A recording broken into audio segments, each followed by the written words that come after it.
Halo Sobat Pajak sekalian, jumpa lagi dengan saya Danang di channel pajak. Assalamualaikum warahmatullahi wabarakatuh.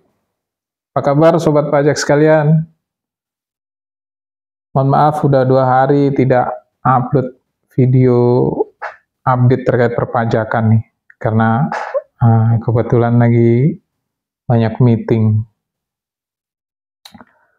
Baik, pada video kali ini saya akan coba berbagi sedikit tentang apa sih resiko khususnya bagi wajib pajak orang pribadi setelah diberlakukannya NIK sebagai NPWP pada 1 Januari 2024. Baik, sebelum kita lanjut, bagi sobat pajak sekalian yang baru bergabung, jangan lupa untuk klik tombol subscribe.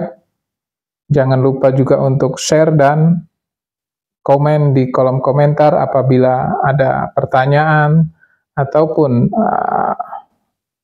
ingin membahas tentang seputar materi tentang perpajakan. Nanti akan kita buatkan videonya bagi teman-teman yang request materi perpajakan. Baik, apa sih sebenarnya resiko atau dampak dari diberlakukannya NIK sebagai NPWP? Yang pasti bagi wajib pajak khususnya orang pribadi, dampak dari berlakunya NIK sebagai NPWP ini adalah lebih kepada aset khususnya orang pribadi yang apabila tidak transparan dilaporkan pada SPT tahunan pribadi wajib pajak, maka ini akan beresiko. Artinya begini, jadi contoh misalnya saya, selama ini saya tidak begitu peduli, tidak begitu aware, dan tidak begitu memperhatikan apa yang terjadi dengan dunia perpajakan. Sehingga saya tidak lapor, juga tidak pernah setor pajak setiap bulannya, tidak pernah melaporkan aset saya dalam SPT, atau bahkan mungkin nggak pernah lapor pajak sama sekali.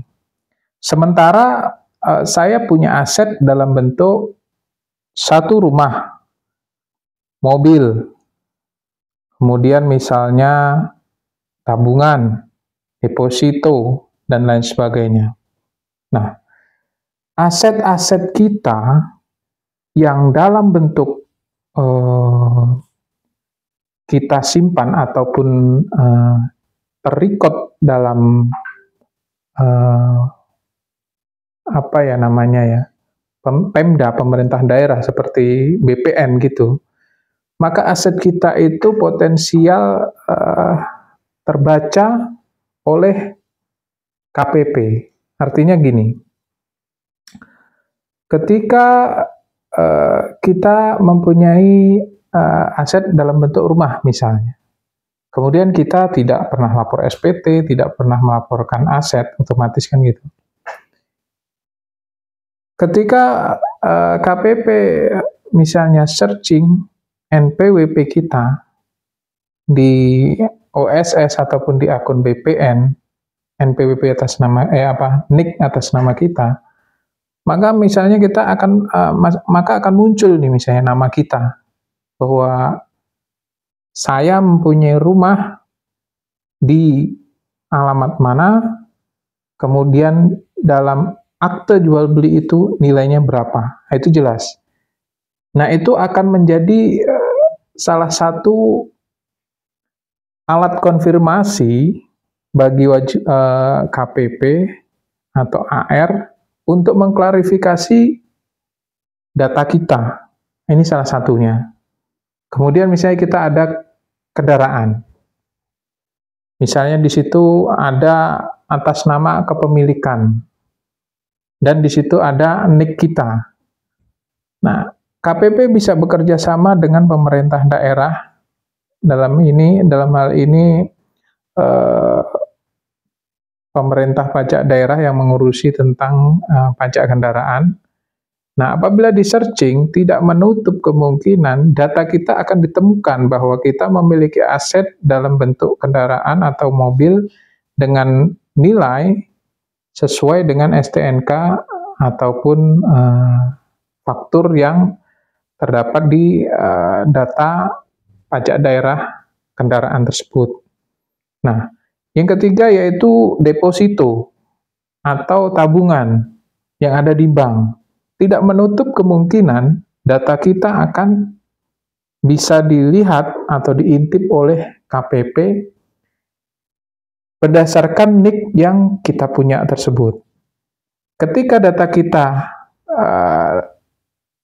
sudah semua data yang ada di pihak ketiga itu sudah terrecord oleh KPP bahwa kita punya aset dalam bentuk rumah, misalnya saya dalam bentuk rumah, kemudian mobil dari data dari Pemda, kemudian tabungan atau deposito dari bank A, nilainya otomatis ada. Itu akan ditarik misalnya per 31 Desember semua. Data ini akan menjadi alat bukti klarifikasi AR, dalam hal ini kantor pajak, untuk mengklarifikasi terkait SPT tahunan, kewajiban SPT tahunan kita. Bahwa kita ternyata punya aset dalam bentuk rumah, nilainya misalnya 300 juta. Aset dalam bentuk kendaraan, misalnya nilainya 200 juta.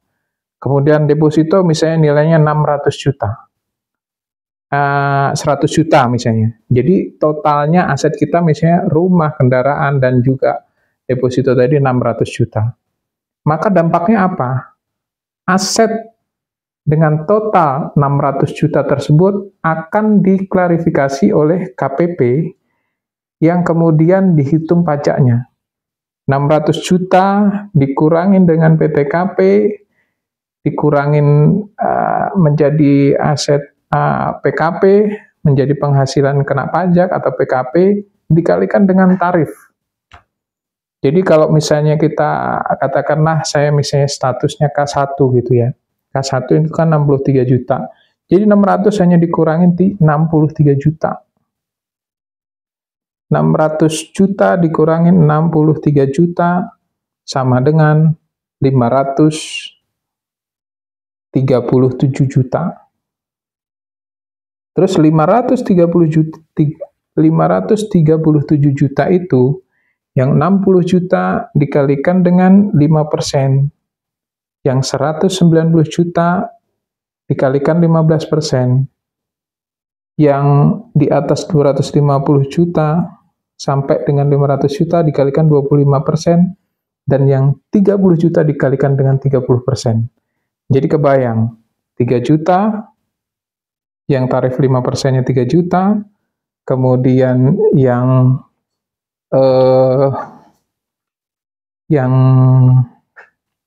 190 juta dikali 15%, 28.500.000 ditambah 3 juta, berarti 31.500.000, ya. Kemudian yang 250 juta dikali 25%, tambah 31.250.000, 93 juta. 93 juta kali tambah 93 juta. Jadi kurang lebih pajak yang harus kita bayar adalah 100 jutaan. Kalau kita dihitung mendapatkan penghasilan dari pekerjaan bebas yang kemudian dikurangin dengan PTKP, kemudian langsung dikalikan dengan tarif. Ini adalah perhitungan pajak, potensi pajak dari 600 juta. Ini yang harus kita bayar. Bagaimana kemudian kalau misalnya diperhitungkan dengan ada dua lagi opsinya. Yang satu yaitu diperhitungkan menggunakan norma, itu kita harus buktikan bahwa kita sebagai profesional. Misalnya pengacara, artis, konsultan, atau penyanyi, dan yang lain sebagainya. Nah, ini kita bisa pakai norma atau dokter misalnya. Tapi kalau nggak masuk ke situ, opsi yang kedua masih memungkinkan, yaitu kita masuk sebagai kategori UMKM. Nah, kalau UMKM ini, kita harus bisa buktikan bahwa kita punya usaha dalam bentuk misalnya jual beli apapun itu, yang dari situ kemudian kita mendapatkan keuntungan untuk kemudian keuntungan tersebut kita konsumsi dan sisanya kita belikan dalam bentuk aset.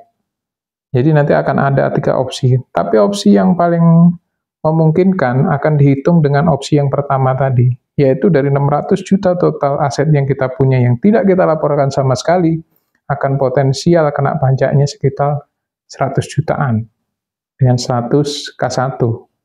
Ini yang perlu kita waspadai dan juga kita antisipasi dari awal, khususnya bagi sobat pajak sekalian orang pribadi, agar kita taat dan tertib pajak ketika melaporkan SPT tahunan. Bagi yang belum pernah lapor sama sekali, mulai sekarang laporkan SPT tahunan Anda, terutama laporkan seluruh aset yang Anda miliki dan matchingkan atau sinkronkan antara aset Anda dengan penghasilan yang Anda laporkan di setiap tahunnya, agar tidak muncul masalah di kemudian hari yang bisa jadi akan menghabiskan nilai aset Anda. Karena resiko daripada pajak yang harus disetor atas kesalahan ataupun ketidakpatuhan wajib pajak ini sangat merugikan bagi wajib pajak tersebut. Karena memang AR dalam hal ini KPP mempunyai payung hukum untuk menegakkan kewajiban perpajakan seluruh warga Indonesia, khususnya dalam hal ini orang pribadi yang kita bahas. Barangkali itu yang saya bisa sedikit share kepada teman-teman sobat pajak sekalian. Mudah-mudahan membuka sedikit pemahaman terkait kewajiban perpajakan khususnya bagi sobat pajak sekalian orang pribadi, agar mulai tahun ini sudah mulai melaporkan SPT tahunannya supaya tidak bermasalah di kemudian hari. Barangkali itu mudah-mudahan bermanfaat. Terima kasih. Assalamualaikum warahmatullahi wabarakatuh.